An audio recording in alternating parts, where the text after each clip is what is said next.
Mimi Kajala mimi katika watu ambao labda amedate nao Harmonize naweza nikasema Kajala ndashaye kunisaidia kwa sababu kuna siku nilimpigia simu bro nikamwambia da bro siku sawa uko sehemu gani kwa sababu muda wote yeye waga anatembea na vitita vya watu.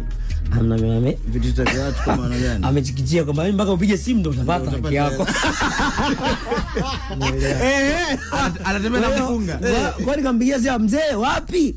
Ananiambia nilikuwa ni tips sijui ilikuwa ni wapi. Tunaelekea sehemu fulani basi tokea. Nikajivuta na kikao changu nikafika. Kabeba na mzee ndo nimefika. Basi mimi sasa nilipofika wao ndo wanatoka tena kuna sehemu wanaelekea. Nikamwambia bwana nisogee hapo basi mzee wangu. Akanambia tutakutana hapo mbele. Nikamwambia nisogee hapo. Mimi siwezi kuongea mbele ya mwanamke kwamba mimi sina hela. Sasa naongeaje? Inabidi atoke pembeni.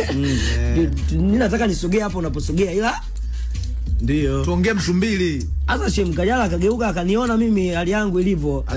Akaenda kwenye kile kitita cha msela. Akachota 20 akanipitishia dirishani. Shukrani sana Shem Kajala. 20,020. Ni 20,000. Ni 20,000.